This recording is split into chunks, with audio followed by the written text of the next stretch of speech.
Saudara, rangkaian kasus kekerasan dengan pelaku anggota Polri membuat DPR akan mengevaluasi Polri. Lalu apa saja yang seharusnya dievaluasi? Kami bahas bersama Rudianto Lalo, anggota Komisi 3 DPR dari fraksi Partai Nasdem. Kemudian juga bergabung ada Yusuf Warshim, anggota Kompolnas, dan ada Wirya Adiwena, Wakil Direktur Amnesty International Indonesia. Selamat malam Bapak-Bapak. Selamat malam. Saya mau ke anggota Komisi 3 DPR terlebih dahulu, Pak Rudi.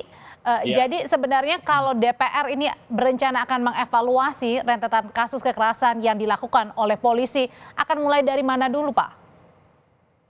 Ya tentu kan kita berkaca dari peristiwa rentetan peristiwa dari Solo, Semarang, dan terakhir ini sebelumnya ada di Palu, penyiksaan mengakibatkan meninggalnya tahanan, lalu kemudian di Solo polisi tembak polisi, Semarang polisi tembak pelajar, yang terakhir Kalimantan Tengah ini lebih parah lagi, polisi mencuri dengan kekerasan mengakibatkan orang meninggal. Nah, rentetan peristiwa ini memang harus ada yang dievaluasi. Ya, itulah mengapa saya termasuk mengusulkan untuk kita panggil Irwasum baru, kebetulan Irwasum baru, kemudian Kabid Propam. Kalau perlu kita panggil semua Propam di tingkat Polda. Tidak termasuk memanggil Kapolri? Ya kemarin kita teknis, kita mau bicara evaluasi.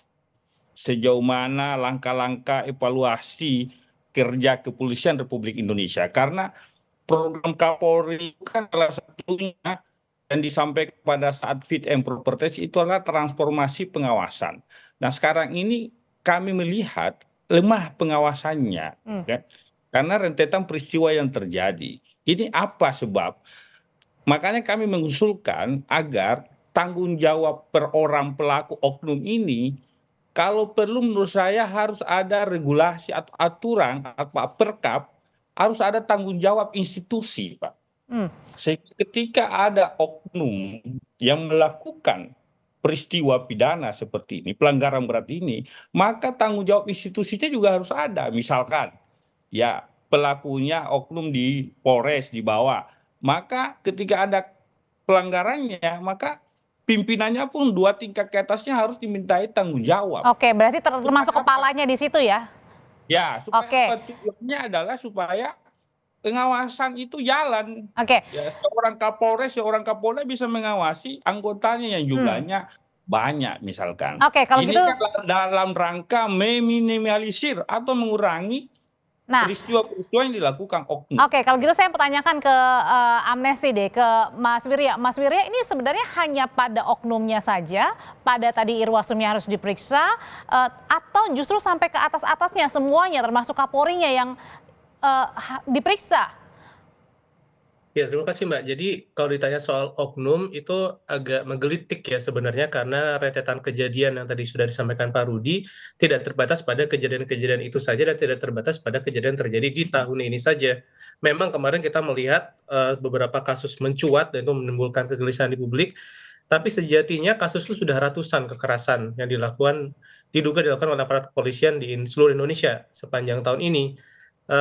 Dan saat kita melihat pada kasus-kasus yang terjadi pada saat demo peringatan darurat, itu kasusnya sudah luar biasa banyak sekali. Setidaknya 579 orang warga sipil menjadi korban kekerasan polisi. Dalam video-video yang kita lihat pun ini kekerasannya luar biasa keterlaluan. Ada misalnya kalau saat kami lihat tuh orang terjatuh dipukuli dengan pentungan 3 kali, habis itu masih ditendang kepalanya. Nah, ini tidak terbatas pada yang terjadi tahun ini saja. Kita lihat demo Omnibus Law tahun 2020. Amnesty juga mencatat 411 korban kekerasan kepolisian. Di antara 2 periode tersebut ada dan kategorinya sudah parah kah ini? Yang jelas ini terjadi sebuah keberulangan.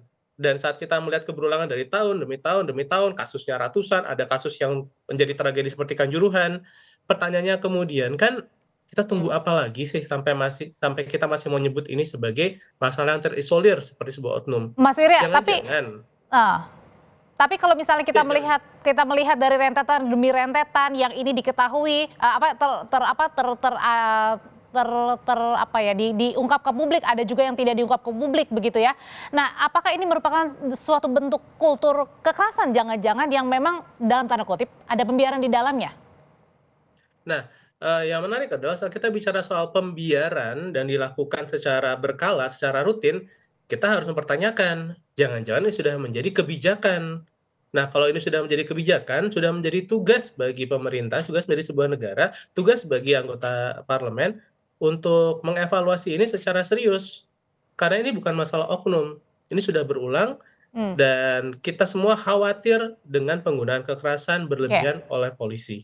Oke, dari pihak Kompolnas sendiri apa catatannya sebenarnya Pak Yusuf dengan pembiaran kemudian juga sudah terjadi berulang? Kami tetap meyakini atas fakta-fakta, data-data yang dikemukakan oleh eh, Kontras maupun Amnesty International itu, kita tetap harus mengurainya. Tapi secara garis besar, secara umum, ini soal kultur yang masih terus harus dibenahi. Reformasi kultur yang harus terus menjadi perhatian kita, kaitannya dengan pemolisian yang humanis. Kultur seperti apa sih Pak Yusuf yang dilihat sebenarnya ini? Ya, kultur pemolisian humanisnya masih harus terus dibenahi. Nah, ketika masih ada hal-hal di dalam menggunakan kewenangan dalam tindakan kepolisian yang itu ada data-data dan fakta yang cenderung melakukan kekerasan. Nah, itu kultur humanisnya masih yang harus dibenahi. Kami sendiri sebagai pengawas secara intens memberikan saran dan masukan untuk penguatan pemolisian yang humanis. Secara sistemik di Polri sendiri itu sudah cukup jelas sebenarnya dalam perencanaan strategis penguatan pemolisian humanisnya itu sudah terlihat jelas. Hanya ini memerlukan tidak hanya sekedar komitmen. Komitmennya sudah cukup jelas. Penguatan pemolisian humanis itu sudah cukup jelas. Hanya di sini diperlukan konsistensi di dalam melakukan pembenahan kultur pemolisian yang humanis. Konsistensi itu dari pimpinan, dari pengawasan. Pak Yusuf, Gitu. tapi kalau misalnya tadi berkaitan dengan kemudian pengawasannya, terus kemudian ada dari kulturnya ya tadi yang lebih humanisnya. Tapi kalau kejadian terakhir di Palangkaraya itu kan nggak ada kaitannya sebenarnya dengan pendekatan humanis karena terlibat sabu, melakukan penembakan, mobilnya diambil mobil warga. Tunggu dulu, kan tadi sistemik dulu. Nah, komitmen untuk pemolisian humanis itu secara sistemiknya itu sudah jelas. Hanya di sini diperlukan konsistensi. Konsistensinya itu agar bisa ada peran pimpinan, peran pengawasan. Itu yang pertama. Yang kedua, kultur itu sendiri juga membutuhkan kapasitas individual personil, konsep diri sebagai anggota polisi itu diperlukan agar tidak cenderung melakukan penyalahgunaan kewenangan secara individual menjadi oknum yang melakukan pelanggaran-pelanggaran. Maka di situ diperlukan penguatan kapasitas individu, penguatan konsep diri. Maka ini jatuhnya ada pada pembinaan. Namun konsistensi di dalam pembinaan kapasitas individual dan konsep diri sebagai anggota Polri itu tetap memerlukan peran pengawasan yang kuat. Pengawasan itu sesungguhnya di institusi Polri itu ada dua, pengawasan secara institusi dan pengawasan melekat. Pengawasan melekat ini ada pada peran pimpinan. Oleh karena itu, data-data yang dimiliki Kontras dan Amnesty International itu sangat penting kami perlukan. Nanti kita urai, apakah ini ada masalah peran pimpinan yang perlu dimintain pertanggungjawaban atau memang tanggung jawab individual yang harus dimintain pertanggungjawaban. Mengenai peran kepemimpinan ini, tadi juga pada saat di DPR, Ketua Komisi 3 Pak Habib bilang tidak perlu ada evaluasi bagi Kapolri, saya bisa kasih jaminan begitu. Nah, kenapa kemudian Kapolri ini tidak perlu dievaluasi, Pak Rudi?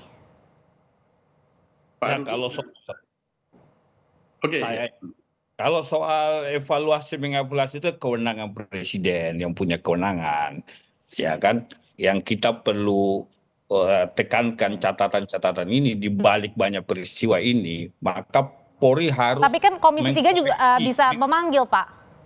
Ya, kami baru-baru panggil rapat kerja dengan Pak Kapolri beserta jajaran. Secara khusus banyak kami tanyakan, termasuk kerja-kerja Kepolisian Republik Indonesia. Tetapi yang kami tekankan sekarang ini adalah di balik peristiwa ini, kalau tidak ada langkah-langkah cepat, tepat, maka ini saya kira akan terulang 2-3 bulan, 6 bulan, 1 tahun akan banyak rentetan peristiwa seperti ini. Apa yang harus dievaluasi? Contoh misalkan penggunaan senjata api yang banyak disalahgunakan. Perlu pengetatan misalkan. Bagaimana orang mendapatkan senjata api, polisi ini menjawab polisi. Satu amanah yang berhak diberikan. Bagaimana psikotesnya, bagaimana kemudian praktek menembak selama ini. Ini perlu dievaluasi semua, satu. Yang kedua, bagaimana pembinaan karir, rekrutmen anggota Polri. Apakah anggota rekrutmen ini betul-betul berkeadilan, jujur, tidak ada misalkan seperti yang banyak di masyarakat terjadi karena ada berbayar dan sebagainya. Yang kedua, bagaimana misalkan pembinaan karir, promosi jabatan. Jangan lagi ada orang yang pernah disanksi lalu kemudian diberi pos di kepolisian misalkan. Padahal masih banyak juga orang yang baik misalkan. Ini juga menjadi catatan kami. Yang kami tahu baru-baru ini ada polisi dipromosi padahal misalkan yang bersangkutan pernah mendapatkan sanksi. Seperti inilah yang harus dikoreksi supaya betul-betul yang menduduki pos-pos penting di kepolisian adalah orang-orang yang berprestasi, yang rekam jejak baik, yang berprestasi tapi bukan bermasalah begitu ya? Ya, Oke, kira begitu. Pak, terakhir ke Mas Yurya. Mas Yurya, kalau catatannya nih dari Amnesty, ini kan ada Pak Rudi juga yang mewakili Komisi 3 nih. Sebenarnya evaluasinya yang perlu apa nih nanti? Yang paling penting saat ini adalah masyarakat tuh menginginkan polisi bertanggung jawab sebagai sebuah institusi, bukan oknum-oknum saja atas maraknya kekerasan polisi yang terjadi di masyarakat. Dan ini bukan perilaku anggota per anggota lagi. Karena itu masyarakat ingin sekali meminta dan mendesak parlemen, DPR, untuk memanggil Kapolri kembali untuk dimintai pertanggungjawab tersebut. Baik. Evaluasi menyeluruh itu perlu dilakukan, tidak hanya pada senjata api saja, tapi juga senjata kurang mematikan atau less lethal weapon seperti gas air mata, water cannon, pentungan yang sering digunakan untuk merepresi protes-protes yang seringkali adalah corong suara masyarakat pada situasi genting seperti pada demo peringatan darurat tempo hari. Mas Wirya, terima kasih. Pak Yusuf, terima kasih. Pak Rudi, terima kasih sudah berbagi pandangan di Sapa Indonesia Malam.